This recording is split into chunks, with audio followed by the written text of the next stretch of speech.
નમસ્કાર વિદ્યાર્થી મિત્રો, હવે हम ક્લાસીસના ઓનલાઈન સેશનમાં ફરી એકવાર આપ સૌનું હાર્દિક સ્વાગત છે। લાસ્ટ સેશનની અંદર આપણે ટેન્સ બાબતે વાત થઈ હતી। એ ટેન્સનું જે ચેપ્ટર છે એ ટેન્સના ચેપ્ટરને આગળ ઉપર આપણે પછીથી પૂરું કરશું। એના પહેલાં આજે આપણે જે આપણી ટેક્સ્ટબુક છે એ ટેક્સ્ટબુકમાંથી આપણું જે ફર્સ્ટ યુનિટ છે એ ફર્સ્ટ યુનિટના જે ચેપ્ટર 1 જે છે આપણું એ ચેપ્ટર 1ની આપણે આજે શરૂઆત કરીશું। હવે આપણી આજે આ ચેપ્ટર જે છે એ ચેપ્ટર ભણવાની આપણી જે પદ્ધતિ છે એ જનરલી તમે લોકો કઈ રીતે ભણો છો એ તો એ હવે તમને ખબર હોય, પણ આપણે ઓનલાઈન સેશનમાં આપણે જ્યારે ભણશું ત્યારે તમારે તમામ વિદ્યાર્થી મિત્રોને નોટબુક અને પેન સાથે લઈને બેસવાની છે। કારણ કે મોટે ભાગે મેં એવું જોયું છે કે બાળકો જે છે એ માત્ર ને માત્ર ગ્લોસરીની અંદર એમને જે શબ્દો આપેલા હોય છે માત્ર એ જ શબ્દો એ બાળકોએ પાકા કરતા હોય છે અથવા તો યાદ રાખતા હોય છે। પણ જો હકીકતમાં જોવા જઈએ તો એનાથી વધારે શબ્દો એ પાઠમાંથી નીકળતા હોય છે કે જે ઘણા બધા બાળકોને એના મતલબ એના અર્થ એ ખબર હોતા નથી। તો એ કોઈ પ્રોબ્લેમ એ પછીના સમયમાં ઊભો ન થાય એના માટે આપણે પેન અને પેપર સાથે લઈને બેસશું, જેથી કરી આપણે હું જેટલા પણ તમને શબ્દો લખાવું એ શબ્દો તમારે સાથોસાથ લખતા જવાના છે। એ ઉપરાંત બીજી એક વાત કરીએ તો આપણે જ્યારે ટેન્સની શરૂઆતનો જે લેક્ચર લીધો હતો ત્યારે આપણે જોયું હતું કે વર્બ જે હોય છે આપણા ક્રિયાપદ, બરાબર, તો એ ક્રિયાપદના V1, V2, V3 મેં કીધું હતું ને તમને કે એ ત્રણ જે છે એ ખાસ તમારે યાદ રાખવાના છે। કારણ તો કે ભાઈ V4 અને V5 એ બહુ નોર્મલ છે, એની અંદર તમારે કંઈ યાદ રાખવા જેવી કોઈ વસ્તુ હોતી નથી। V4 છે તમારું તો એ સિમ્પલ છે કે તમારું ક્રિયાપદનું જે મૂળ રૂપ હશે એની પાછળ ING લગાડી દેશો એટલે તમારું V4 બની જશે। V5 છે તો એમાં પાછળ SKES લગાડવાથી બની જશે। પણ તમારા આપણા ક્રિયાપદના જે V1, V2, V3 જે છે એ ત્રણ અમુક ક્રિયાપદની અંદર ત્રણે અલગ હોય છે, અમુક ક્રિયાપદો એવા છે જેમાં ત્રણે એક સરખા પણ હોય છે, અમુક ક્રિયાપદ એવા હોય છે કે જેમાં માત્ર V2 અને V3 જે છે એ એક સમાન હોય છે। આવા બધા વેરિએશન્સ આવતા હોવાના કારણે આપણે આપણા પાઠની અંદર જે વાપરવામાં આવતા હોય છે એવા તમામ ક્રિયાપદો આપણે લખતા જઈશું। એટલા માટે બધા વિદ્યાર્થી મિત્રો પેન પેપર હાથ ઉપર લઈ લે અને આપણે આપણા યુનિટની શરૂઆત કરીએ। આપણો પહેલો જે યુનિટ છે એ પહેલા યુનિટના રીડમાં જે ફર્સ્ટ આપણને એક ઇન્સિડન્ટ આપવામાં આવ્યું છે એનું નામ છે ટ્રેક્સ ટુ ધ તાજનગર। હવે આ યુનિટ 1નું આપણું જે ટાઇટલ જે છે ને એ ટાઇટલ જો તમે જોશો તો તમને ખ્યાલ આવશે, એ ટાઇટલનું નામ છે અગેન્સ્ટ ધ ઓડ્સ। હવે અગેન્સ્ટ ધ ઓડ્સ જે છે ત્યાંથી જ તમારા શબ્દો લખવાની શરૂઆત થઈ જાય છે। કારણ કે અગેન્સ્ટ ધ ઓડ જે છે એ અગેન્સ્ટ ધ ઓડ એ આખાનું જો તમે ગુજરાતી કરો તો એનો મતલબ એવો થાય છે કે સામા પ્રવાહે ચાલવું। અગેન્સ્ટ ધ ઓડ્સ જે છે એનો મતલબ એવો થાય છે કે સામા પ્રવાહે ચાલવું। તો એનો મતલબ શું થયો કે ભાઈ આ પાઠની અંદર આપણે જેટલી પણ વાર્તાઓ જોઈશું એ તમામ વાર્તાઓ કેવી હશે કે ભાઈ એક લડત આપીને આની અંદર જે કોઈ પણ પાત્ર કે પાત્રો હશે એમણે કોઈ વસ્તુ મેળવી હશે। આપણું ફર્સ્ટ યુનિટ જે છે એની શરૂઆતમાં આપણને એક નાનકડી વાર્તા પણ આપવામાં આવેલી છે કે જે એક પાત્ર છે એનું નામ છે દશરથ માંઝી, બરાબર। આ પાત્રથી આપ સૌ વિદ્યાર્થી મિત્રો સારી રીતે પરિચિત પણ હશો, કારણ કે એ નાની એવી વાર્તા ઉપરથી એક મૂવી પણ બની ગયેલું છે, બરાબર ને। તો એ જે વાર્તા છે એ વાર્તા ઉપરથી એ આખી વાર્તાનો જો સાર તમે કાઢો તો એ આખી વાર્તાનો સાર કંઈક એવો જ નીકળે કે ભાઈ જે પરિસ્થિતિઓ હતી એની વિપરીત પરિસ્થિતિઓ જે હતી એનાથી સામે જઈ અને દશરથ માંઝી જે છે એ એ પહાડમાંથી રસ્તો બનાવે છે. કોઈ એકલા વ્યક્તિ માટે કોઈ એક પહાડને ચીરી અને એટલો મોટો રસ્તો સળંગ બનાવવો એ હકીકતમાં તો આપણને જો પૂછવામાં આવે તો આપણે એવું કહીશું કે ભાઈ નેક્સ્ટ ટુ ઇમ્પોસિબલ વસ્તુ છે, એ અશક્ય વસ્તુ છે. પણ કોઈ એક વ્યક્તિ જ્યારે આ વસ્તુ કરે છે ત્યારે એનો મતલબ શું થયો કે ભાઈ સામા પ્રવાહે એની સામે ગમે તેટલી મુશ્કેલીઓ આવી, એ વ્યક્તિ જે છે એ પોતાનું કાર્ય પૂર્ણ કરે છે.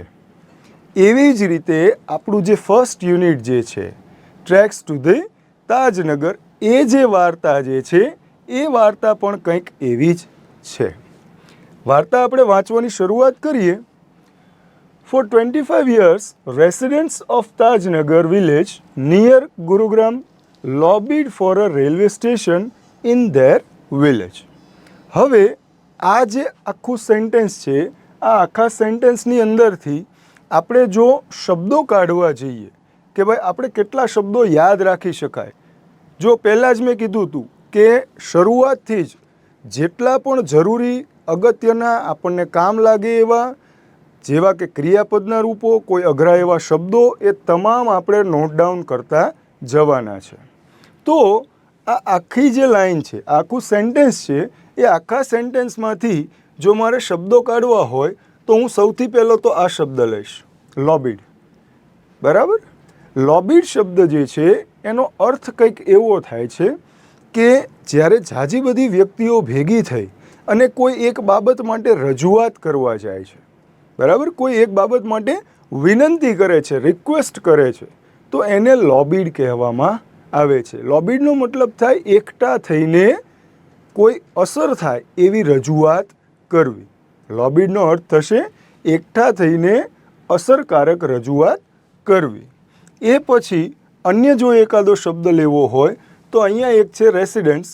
રેસિડન્ટ્સ જે શબ્દ છે, ઘણા બધા વિદ્યાર્થીઓ આ જે શબ્દ છે એનાથી પરિચિત પણ હશે, પણ જે લોકોને નથી ખબર એમના માટે રેસિડન્ટ્સ એનો મતલબ થશે રહેવાસીઓ. તો કે ભાઈ ફોર 25 યર્સ, 25 વર્ષ માટે અથવા તો 25 વર્ષ સુધી residents of Tajnagar village, Tajnagar નામનું જે ગામ છે ત્યાંના રહેવાસીઓ જે છે. હવે તાજનગર વિલેજ ક્યાં આવેલું છે તો કે નિયર ગુરુગ્રામ. ગુરુગ્રામ નામનો જે વિસ્તાર છે એની નજીકમાં આવેલું આ એક ગામ છે. Lobbied for a railway station in their village. એ લોકોએ પોતાના ગામની અંદર એક રેલવે સ્ટેશન બનાવવા માટે એ બધા એકઠા થાય છે અને ખૂબ બધી રજૂઆતો કરે છે. When their demand was not met, the villagers decided to take matters into their own hands. When their demands was not met, કે ભાઈ જ્યારે એમની ડિમાન્ડ અહીંયા એક શબ્દ આવ્યો, ડિમાન્ડ. ડિમાન્ડનો અર્થ થશે માંગણીઓ. એમની માંગણી શું હતી તો કે ભાઈ એમના ગામની અંદર રેલવે સ્ટેશન બનાવવાની. તો કે ભાઈ when their demand was not met, અહીંયા આગળ એક શબ્દ આવ્યો કામનો. અહીંયા આગળ પાછો એક શબ્દ આવ્યો કે જે આપણા માટે કામનો છે. આ મેટ શબ્દ જે છે એ મેટ શબ્દ એનો મૂળ શબ્દ જે છે એ થાય છે મીટ. Meet, mat, mat. જો આ શબ્દો ખાસ લખવાના છે બાળકો, કારણ કે અહીંયા આગળ માત્ર આ જે શબ્દ છે, આ માત્ર આનો અર્થ ખબર પડી જવાથી આપણું કામ પૂરું થતું નથી. આ શબ્દ આવડવો એટલો જ જરૂરી છે કે જેટલો જરૂરી એનો મૂળ શબ્દ આવડવો છે. આ મેટ શબ્દ જે છે એ મેટ શબ્દ એ ભૂતકાળનું રૂપ છે, તો એનું મૂળ રૂપ કયું છે એ આપણને ખબર હોવી જોઈએ. When their demand was not met. જો મીટ શબ્દ જે છે એ મીટ શબ્દનો અર્થ થાય મળવું. ધ્યાનથી સાંભળજો, મીટ શબ્દનો અર્થ થાય મળવું. પણ અહીંયા આગળ શું છે, એમની માંગણીઓ છે, તો માંગણીઓ મળવી. જો બંને તમે જોવા જશો તો બંનેનો અર્થ જે છે, બરાબર. મળવું એટલે આપણે એવું કહીએ કે કોઈ વસ્તુ તમે માગો અને તમને મળી જાય તો એને પણ મળવું કહેવાય. અને બીજા અર્થમાં તમે જ્યારે કોઈ વ્યક્તિને મળો છો, મુલાકાત કરો છો, તો એને પણ મળવું કહેવાય. તો અહીંયા કયા મળવાના અર્થમાં છે આ શબ્દ, એ પાછી આપણને ખબર હોવી જોઈએ. When the demand was not met, એમની ડિમાન્ડ જે છે એ એમને જ્યારે મળતી નથી. ધ વિલેજર્સ ડિસાઇડેડ, જો પાછો એક શબ્દ આવ્યો ડિસાઇડેડ. મૂળ શબ્દ શું થશે? ડિસાઇડ. મૂળ શબ્દ શું થશે? ડિસાઇડ. એના ઉપરથી શબ્દ બન્યો ડિસાઇડેડ અને એનું V3 પણ થશે ડિસાઇડેડ. જો આ શબ્દો યાદ રાખવા ખાસ જરૂરી છે, કારણ કે આ જ શબ્દો તમે જ્યારે કોઈ પણ એવું રાઇટિંગ કે જે તમે તમારી જાતે કરવા માગો છો, તો એવું રાઇટિંગ કરતા સમયે તમને આ શબ્દો કામ લાગવાના છે. તો અહીંયા આગળ તમે શબ્દ આપણે જોયો ડિસાઇડેડ. ડિસાઇડેડ શબ્દ જે છે એ ભૂતકાળનું રૂપ છે, એનો મૂળ શબ્દ થાય છે ડિસાઇડ. તો જ્યારે આ ગામના લોકોની માંગણીઓ જે છે એમને મળતી નથી, the villagers decided to take matters into there on hand. ગામના લોકોએ શું નક્કી કર્યું કે ભાઈ આપણે જે માંગણી કરી રહ્યા છીએ એ આપણને મળી રહી નથી. ધ વિલેજર્સ ડિસાઇડેડ, ગામના લોકોએ નક્કી કર્યું ટુ ટેક મેટર્સ. મેટરનો મતલબ થશે બાબત. જે આપણી બાબત છે, કઈ બાબત છે અહીંયા ગામના લોકો માટે? તો કે એમના ગામમાં રેલવે સ્ટેશન બનવું. એ બાબત ઇન્ટુ ધેર ઓન હેન્ડ્સ, એમણે પોતાના હાથમાં આ બાબત લઈ લીધી. ધ્યાન રાખજો, પોતાના હાથમાં લઈ લીધી એટલે આ પાછી કોઈ વસ્તુ એમના હાથમાં લઈ લીધી એવી વાત નથી. અહીંયા મેટર પોતાના હાથમાં લેવી એનો અર્થ એવો થશે કે જવાબદારી એમણે પોતે ઉપાડી લીધી. અહીંયા કોઈ વસ્તુ નથી પડી કે એ વસ્તુ નીચેથી લઈને એમણે પોતાના હાથમાં લઈ લીધી.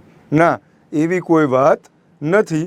અહીંયા આગળ આ રેલવે સ્ટેશન બનાવવા માટેની જે બાબત છે એ બાબતની જવાબદારી જે છે એ જવાબદારી એમણે પોતાના હાથમાં લઈ લીધી. ત્યારથી આગળ જોઈએ, they pulled in 21 lakh rupees and built railway station on their own. જો અહીંયા પાછો એક શબ્દ આવ્યો pulled in. હવે મુખ્ય શબ્દ જે છે, જો અહીંયા બે અલગ અલગ શબ્દો છે હકીકતમાં. પહેલો શબ્દ છે પુલ અને બીજો શબ્દ છે ઇન. પુલ ઇન શબ્દ જે છે એનો અર્થ થાય છે ભેગું કરવું. પુલ ઇન શબ્દનો અર્થ શું થશે? ભેગું કરવું. અહીંયા આગળ એનું ભૂતકાળનું રૂપ આપેલું છે. શું કામ? તો કે જે વાક્ય છે એ વાક્ય ભૂતકાળની બનેલી ઘટના ઉપર છે, એટલા માટે આ વાક્ય છે એ ભૂતકાળમાં છે. અને શેના ઉપરથી ખબર પડે છે? તો કે આપણો ક્રિયાપદ જે છે એ ભૂતકાળના રૂપમાં છે, એના ઉપરથી આપણને ખબર પડે છે. તો આ પુલ્ડ ઇન જે છે એનો મતલબ થશે ભેગું કરવું. They pulled in 21 lakh rupees and built. પાછો એક શબ્દ આવ્યો. શબ્દ કયો આવ્યો? built. મૂળ શબ્દ જે છે એ મૂળ શબ્દ છે build. build શબ્દનો અર્થ થશે બાંધવું. તો બિલ્ડનું V1 છે build, V2 જે છે એ built અને V3 જે છે એ પણ થશે built. બરાબર? build, built, built. હવે they pulled in 21 lakh rupees, એમણે 21 લાખ રૂપિયા ભેગા કર્યા and built a railway station on their own. on their own. અહીંયા પાછો એક શબ્દ આવ્યો. એમણે શું કર્યું? 21 લાખ રૂપિયા એમણે ભેગા કર્યા અને રેલવે સ્ટેશન જે છે એ રેલવે સ્ટેશન એમણે ઓન ધેર ઓન, પોતાની જાતે, બરાબર, પોતાની જાત મહેનતથી એ લોકોએ એ રેલવે સ્ટેશન જે છે એ બનાવી લીધું. ફરી એકવાર જોઈ લઈએ. તો કે ભાઈ 25 વર્ષ સુધી તાજનગર ગામના જે લોકો છે એ તાજનગર પાછું ક્યાં આવેલું છે તો કે ગુરુગ્રામની બાજુમાં એ લોકો ભેગા થઈને રજૂઆત કરતા હતા પણ એમના ગામને રેલવે સ્ટેશન મળતું હતું નહીં. એટલા માટે ગામના લોકોએ એવું નક્કી કર્યું કે ભાઈ હવે આ રેલવેવાળા જે છે એ આપણી માંગણીઓ સાંભળી રહ્યા નથી અને આ મેટર જે છે આખી રેલવે સ્ટેશન બનાવવા બાબતની એ ગામ લોકોએ પોતાના હાથમાં લઈ લીધી અને એ મેટર હાથમાં લીધા પછી ગામના લોકોએ ફાળો ભેગો કર્યો અને એ ફાળો એમણે કેટલો ભેગો કર્યો તો કે 21 લાખ રૂપિયા અને એ ફાળો ભેગો કરી અને રેલવે સ્ટેશન એમણે પોતાની જાતે બનાવી લીધું. ત્યાંથી આગળ જો વાત કરીએ, most of the 3000 people living in the village R farmers. હવે અહીંયા આગળ આપણને એ ગામની જનસંખ્યા ખબર પડે. કઈ રીતે? તો કે મોસ્ટ ઓફ ધ 3000 પીપલ. અહીંયા આગળ તમને કીધું 3000 પીપલ. તો મતલબ શું થયો કે તાજનગર જે છે એના વસ્તી જે છે તાજનગરની એ કેટલી છે? 3000.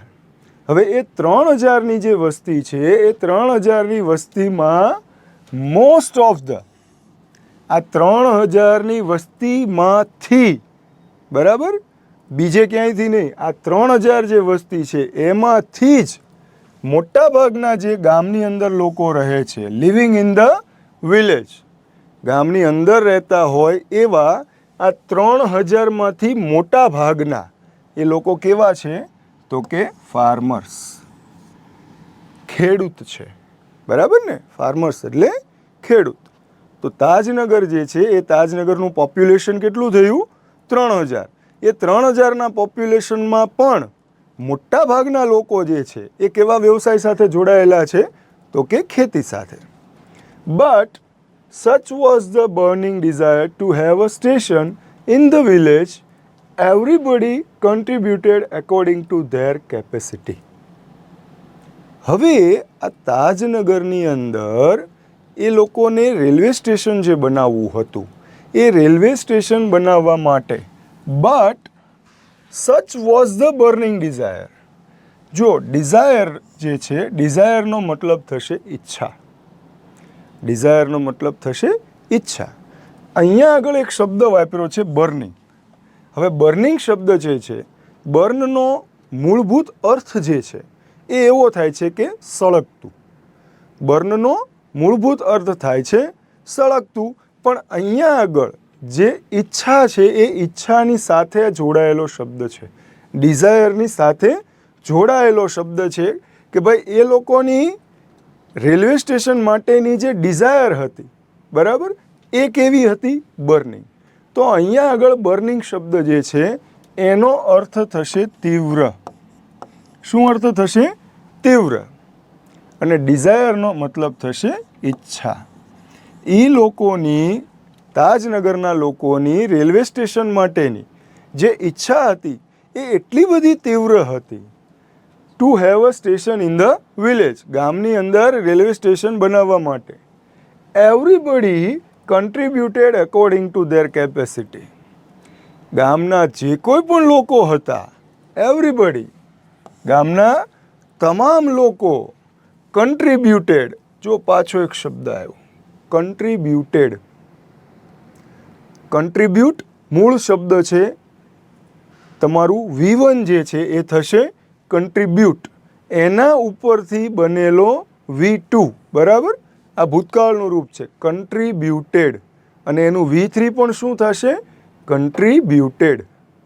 બરાબર. તો કન્ટ્રીબ્યુટ, કન્ટ્રીબ્યુટેડ, કન્ટ્રીબ્યુટેડ, આવી રીતે આનું V1, V2, V3 થશે. કન્ટ્રીબ્યુટનો મતલબ થાય ફાળો આપવો અથવા તો ભાગ લેવો. અહીંયા આગળ ફાળાના અર્થમાં છે એટલા માટે મેં ફાળો આપવો એવું કીધું. બાકી કન્ટ્રીબ્યુટ જે છે એનો મતલબ શું થાય કે પોતાના તરફથી યોગદાન આપવું, બરાબર ને, અથવા તો ભાગ લેવો.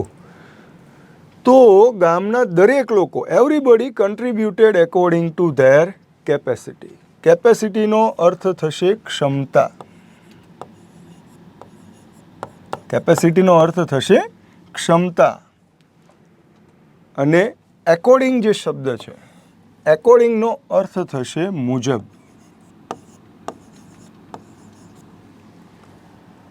તો ગામના દરેક લોકોએ પોતાની ક્ષમતા મુજબ એમનાથી જેટલું બની શકતું હતું તેટલું, બરાબર, એમની પોતાની ક્ષમતા મુજબ એ લોકોએ શું કર્યું?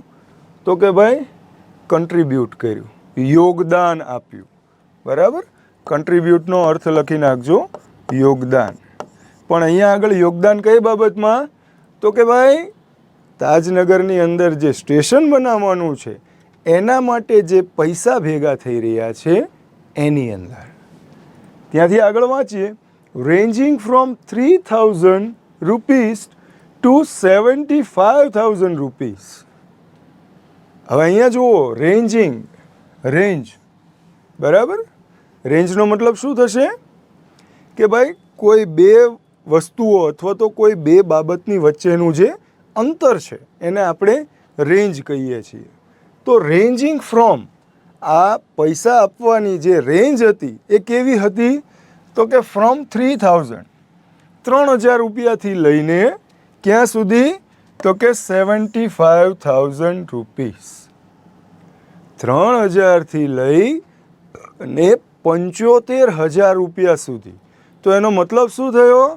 કે ભાઈ અહીંયા આપણને એક વાત ખબર પડે કે તાજનગરની અંદર રેલવે સ્ટેશન બનાવવા માટે આ લોકો જ્યારે ફાળો ઉઘરાવે છે ત્યારે ગામમાંથી મળેલો ઓછામાં ઓછો ફાળો જે છે એ કેટલો હતો? તો કે 3,000 રૂપીસ. અને વધુમાં વધુ મળેલો જે ફાળો હતો એ કેટલો હતો? તો કે 75,000 રૂપીસ. 75,000 રૂપિયા. ઓછામાં ઓછો ફાળો 3,000 રૂપિયા અને વધુમાં વધુ ફાળો જે છે એ 75,000 રૂપિયા. They donated money for the station and we started the construction in January 2008, said Ranjit Singh, a former village સરપંચ. હવે અહીંયા આગળ એક સ્ટેટમેન્ટ આપવામાં આવેલું છે. સ્ટેટમેન્ટ કોણે આપેલું છે? તો કે રણજીત સિંહ નામનો વ્યક્તિ છે. હવે રણજીત સિંહ પાછો કોણ છે? તો કે અ ફોર્મર વિલેજ સરપંચ. ગામનો સરપંચ છે પણ કેવો? ફોર્મર. ફોર્મર શબ્દ જે છે એ ફોર્મરને આપણે ગુજરાતીમાં આપણે માજી કહીએ છીએ. માજીનો મતલબ થશે પહેલાંનો, બરાબર. હાલના સમયમાં એ વ્યક્તિ ગામનો સરપંચ નથી. આ માજી શબ્દ જે છે એના માટે તમારે જો શુદ્ધ ગુજરાતીમાં લખવું હોય તો આપણે એને ભૂતપૂર્વ આવું પણ કહીએ છીએ. આપણે આવે ને ઘણી વખત સમાચારમાં, ન્યૂઝપેપરમાં કે પછી આપણી કોઈ ટેક્સ્ટબુકની અંદર કે ત્યાં આપણે એવા શબ્દો વાંચવામાં આવે કે આપણા ભૂતપૂર્વ રાષ્ટ્રપતિ અથવા તો ભૂતપૂર્વ વડાપ્રધાન, બરાબર, કોઈ ભૂતપૂર્વ મંત્રી, આવા અલગ અલગ હોદ્દાવાળા જે વ્યક્તિઓ હશે પણ એ જે તે સમયે હોદ્દા ઉપર રહ્યા હશે પણ હાલના સમયમાં એ હોદ્દા ઉપર હશે નહીં. તો આવી વ્યક્તિઓ જે છે એમના હોદ્દાના માટે આપણે શબ્દ વાપરીએ છીએ ભૂતપૂર્વ. તો અહીંયા આગળ ગામનો એક ભૂતપૂર્વ સરપંચ, એનું નામ શું છે? તો કે રણજીત સિંહ. એના દ્વારા એક સ્ટેટમેન્ટ આપવામાં આવેલું છે. શું છે? તો કે they donated money for the station. એ લોકોએ પૈસા આપ્યા શેના માટે? તો કે સ્ટેશન માટે. અહીંયા આગળ એક શબ્દ આવ્યો ડોનેટેડ. Donate, donated, donated. ડોનેટનો મતલબ થશે દાન આપવું. ડોનેટનો મતલબ થશે દાન આપવું. તો they donated money for the station. એ લોકોએ સ્ટેશન માટે પૈસા આપ્યા. And we started the construction. અને અમે લોકોએ બાંધકામ શરૂ કર્યું. કન્સ્ટ્રક્શનનો અર્થ થશે બાંધકામ. ઇન જાન્યુઆરી 2008. ક્યારે શરૂ થયું બાંધકામ? તો કે જાન્યુઆરી 2008માં. એનાથી આગળ આપણે વાંચીએ, there are a large number of people in the village who need to go to Gurgaon, Delhi and Rewar. હવે અહીંયા આગળ આ પેરેગ્રાફમાં આપણને ખબર પડે છે કે આ તાજનગરની અંદર ત્યાંના લોકોને સ્ટેશનની આટલી બધી જરૂરિયાત શા માટે હતી? તો કે ભાઈ there are a large number of people. large number જે છે એના માટે આપણે જો લખીએ તો એને મોટી સંખ્યા આવું કહી શકાય.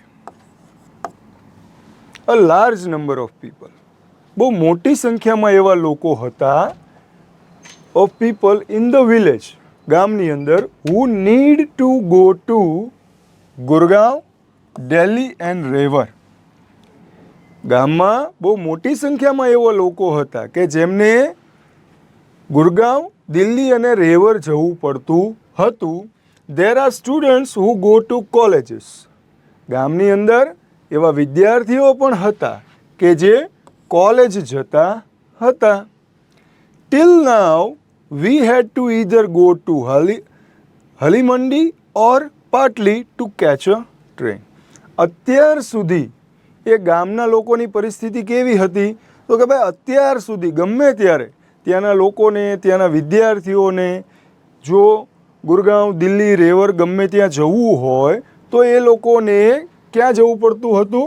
તો કે હલીમંડી અથવા તો પાટલી, આ બેમાંથી એક સ્થળ ઉપર જવું પડતું હતું. શેના માટે? To catch the train.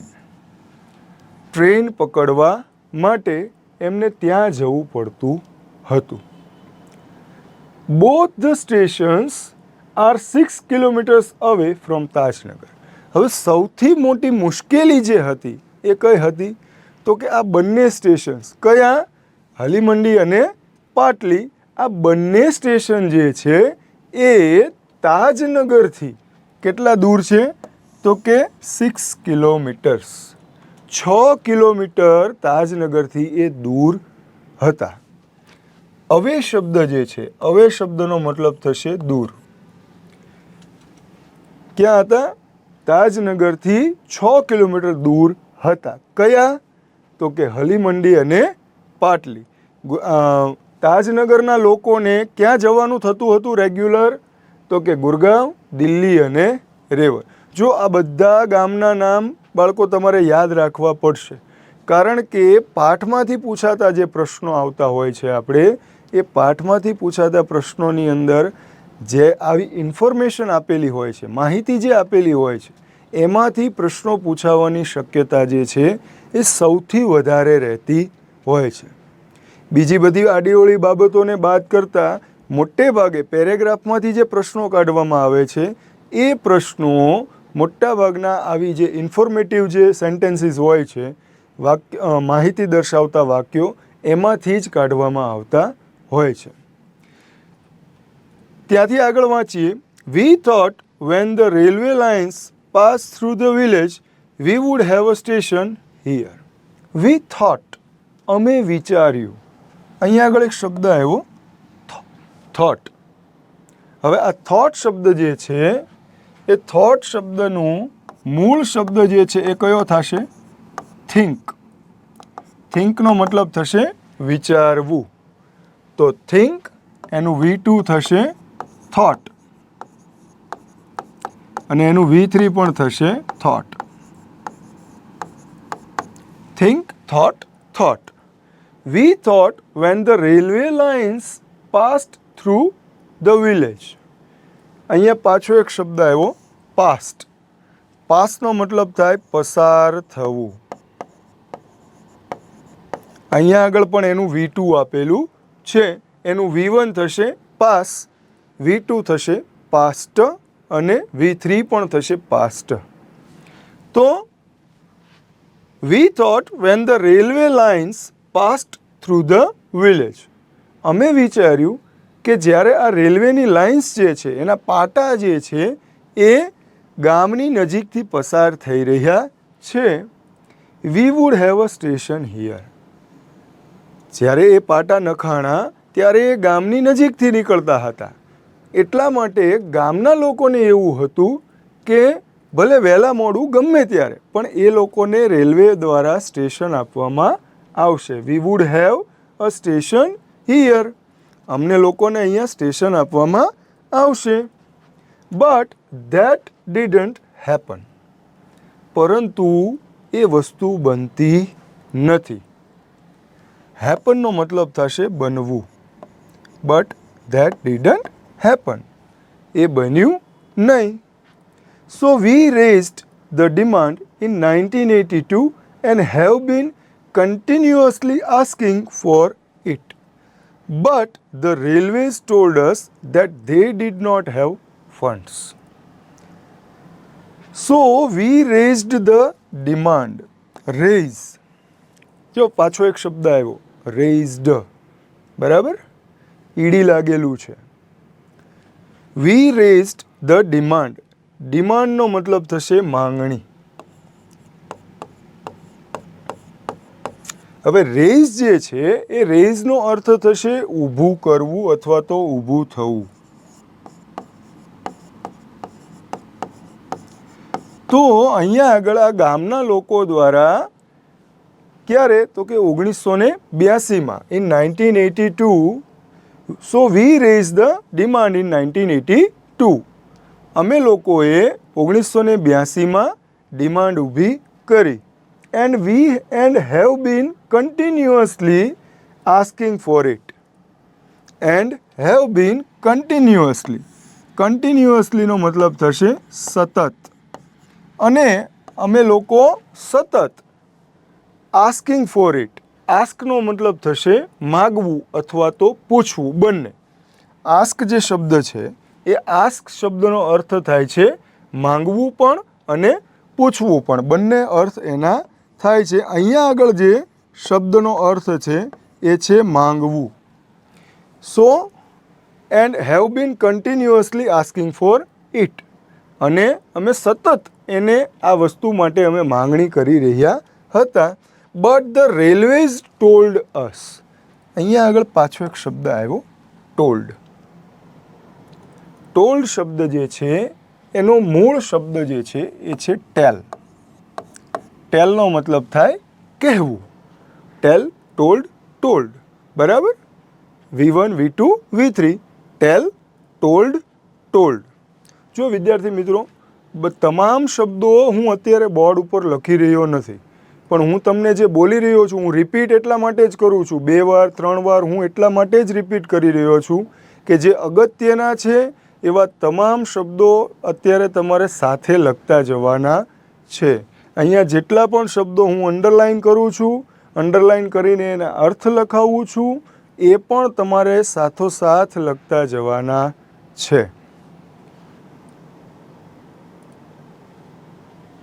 Asking for it but the railways told us.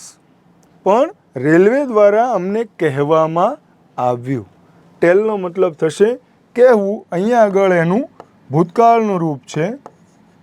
But the railways told us that they did not have funds. પણ રેલવે દ્વારા અમને એવું કહેવામાં આવ્યું કે એમની પાસે પૂરતું ફંડ નથી.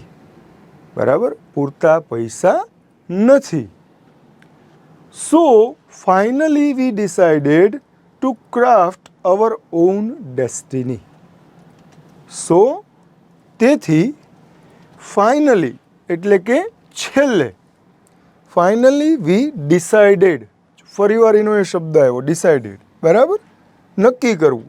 So finally we decided to craft. ક્રાફ્ટનો મતલબ થશે ઘડવું. ક્રાફ્ટનો મતલબ થશે ઘડવું. Decided to craft our own destiny. ડેસ્ટિનીનો મતલબ થશે ભાગ્ય. આપણે કહીએ ને કે તમારા ભાગ્યના ઘડવૈયા તમે પોતે છો. બરાબર ને? એવું બધા કહેતા હોય છે કે ભાઈ તમારું ભાગ્ય તમારે જાતે ઘડવાનું હોય છે. કોઈ અન્ય વ્યક્તિ દ્વારા ક્યારેય પણ તમારું ભાગ્ય જે છે એને ઘડી દેવામાં આવતું નથી. તો અહીંયા આગળ પણ તાજનગરના જે લોકો હતા એ તાજનગરના લોકો એમના ગામની બાજુમાંથી જ રેલવેની લાઈન પસાર થઈ રહી હતી. એટલે એ લોકો એવું ધારીને બેઠા હતા કે ભાઈ રેલવે દ્વારા એમને ત્યાં આગળ સ્ટેશન આપવામાં આવશે. એ લોકો સતત એના માટે માંગણી પણ કરી રહ્યા હતા, પણ રેલવે દ્વારા દરેક વખતે એમને એવો જ જવાબ આપવામાં આવતો હતો કે ભાઈ અમારી પાસે રેલવે સ્ટેશન બનાવવા માટે પૈસા નથી. એટલા માટે ગામના લોકો જે છે એ ગામના લોકો એવું વિચારે છે કે ભાઈ રેલવે જો આપણને સ્ટેશન બનાવી આપતું નથી તો આપણે આપણી જાતે જ આપણે ત્યાં સ્ટેશન બનાવવું પડશે. અને એના માટે આપણે જેમ અગાઉ વાંચ્યું એવી રીતે કે ભાઈ ગામ લોકો દ્વારા ફાળો ઉઘરાવવામાં આવે છે, જેની અંદર ઓછામાં ઓછા 3,000થી લઈ વધુમાં વધુ 75,000 સુધીનો ફાળો જે છે એ ફાળો એમને આપવા બધા ભેગો કરે છે. એ ફાળો ભેગો કરી 21 લાખ રૂપિયા જેવી મોટી રકમ જે છે એ રકમ ભેગી કરવામાં આવે છે અને એ રકમથી તાજનગરની અંદર રેલવે સ્ટેશન બનાવવામાં આવે છે. એટલે જ અહીંયા આગળ આ વ્યક્તિએ જે વાક્ય કીધું છે, કેવું કીધું છે તો કે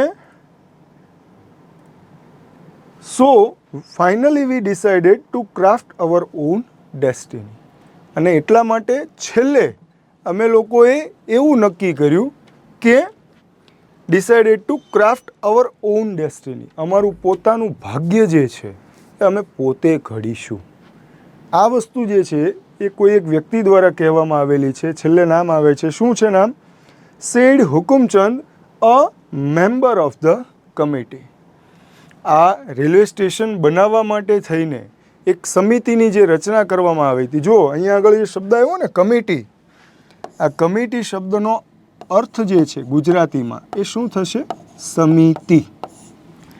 રેલવે સ્ટેશન બનાવવા માટે જે કમિટી બનાવવામાં આવી હતી, જે સમિતિ બનાવવામાં આવી હતી, એનો એક સભ્ય છે હુકુમચંદ નામનો. એણે આ આખી બધી વાત કીધેલી છે કે ભાઈ આવા બધા પ્રશ્નો હતા.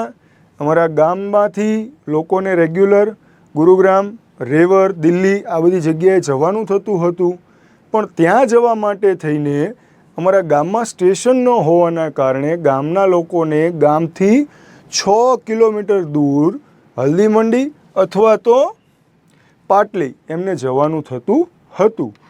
અને આ બધી સમસ્યાઓ જે છે એ સમસ્યાઓનો હલ કાઢવા માટે આ લોકો એવું નક્કી કરે છે કે ભાઈ આપણા દ્વારા આપણે પોતે જ આપણા ગામની અંદર એક રેલવે સ્ટેશન બનાવી નાખીએ. પાટા જે છે એ તો ગામ પાસેથી પસાર થઈ જ રહ્યા છે, પણ રેલવેને આપણે જ્યારે પણ કહીએ તો એ લોકો એવું કહે છે કે ભાઈ અમારી પાસે પૈસા નથી. તો એ પ્રશ્નને સોલ્વ કરવા માટે થઈ અને તાજનગરના લોકો જે છે એ જાતે એમના ગામની અંદર રેલવે સ્ટેશન બનાવે છે.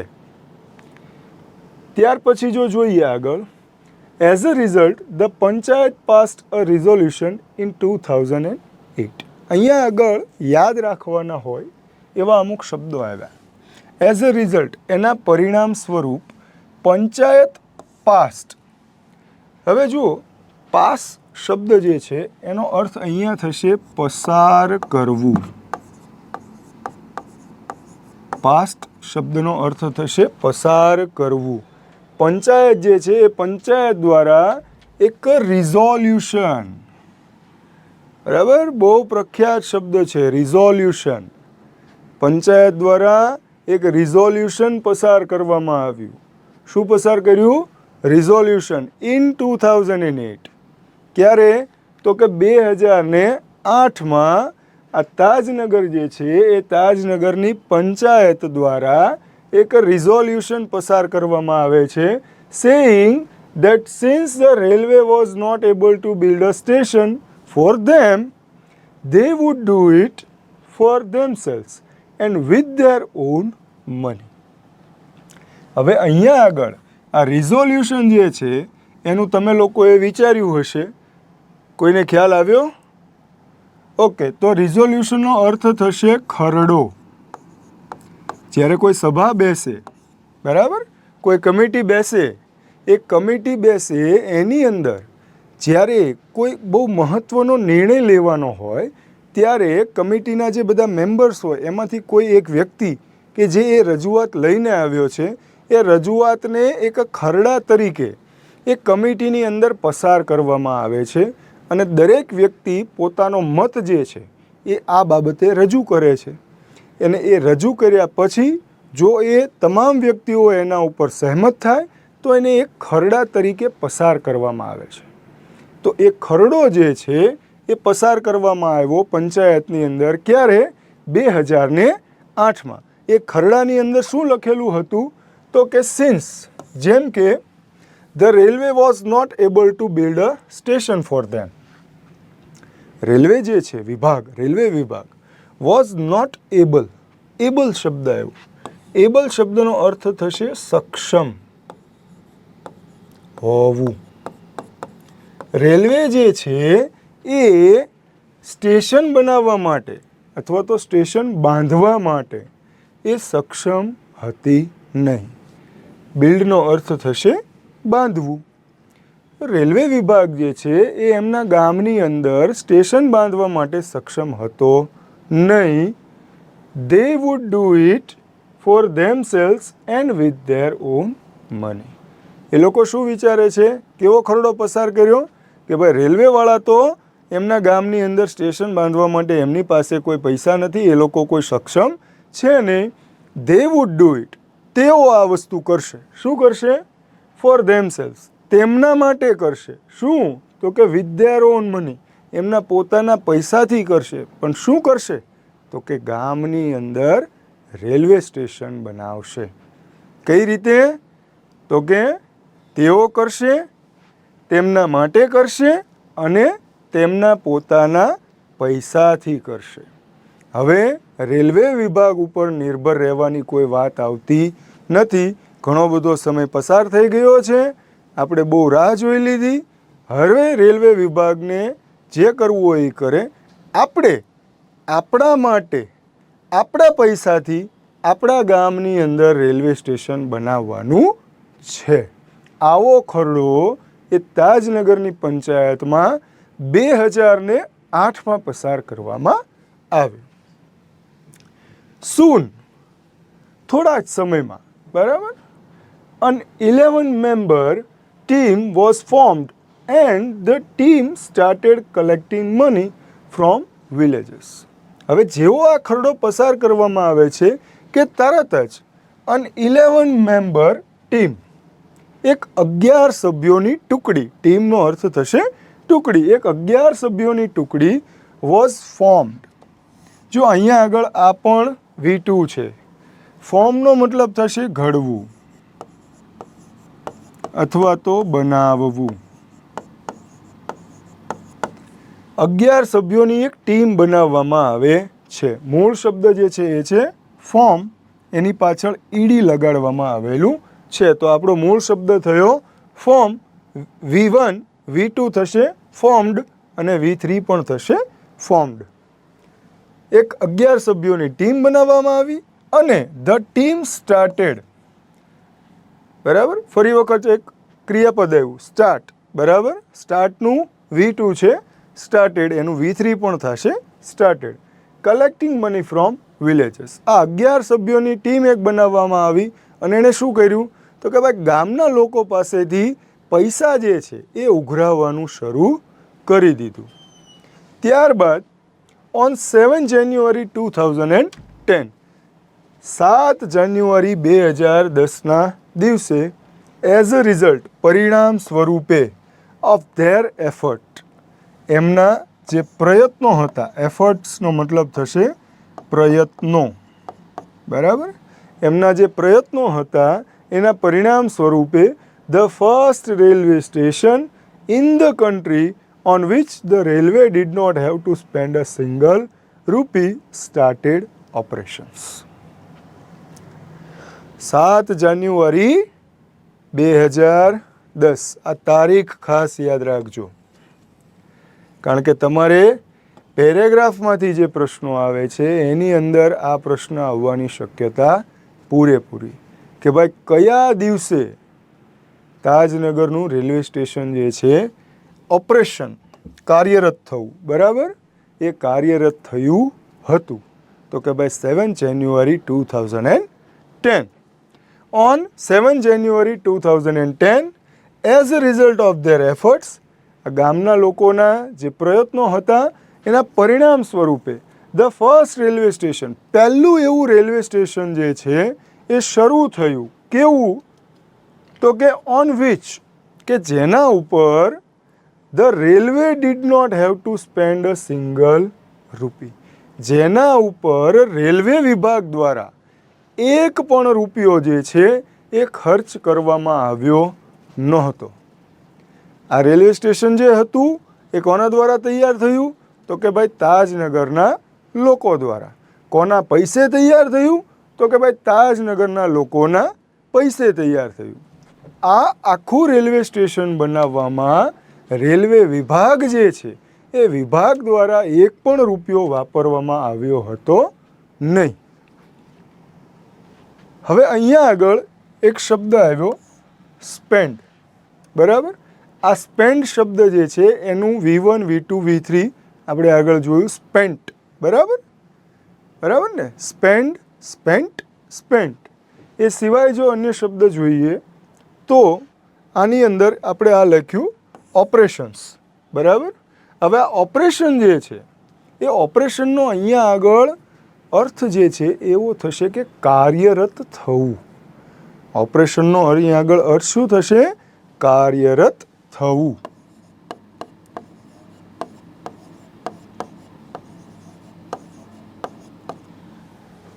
તો આવી રીતે આપણું તાજનગર જે છે એ તાજનગરનું જે રેલવે સ્ટેશન છે એ રેલવે સ્ટેશન બન્યું હતું. આખો આપણો જે પાઠ છે એ આખા પાઠને જો એક આપણે સમરી તરીકે યાદ રાખવો હોય તો આપણે એવી રીતે યાદ રાખી શકીએ કે તાજનગર નામનું એક ગામ છે. ક્યાં આગળ આવેલું છે? તો કે ગુરુગ્રામ નામનો જે પ્રદેશ છે અથવા તો જે સ્થળ છે એનાથી નજીકમાં આવેલું આ ગામ છે. આ ગામની સૌથી મોટી તકલીફ શું હતી?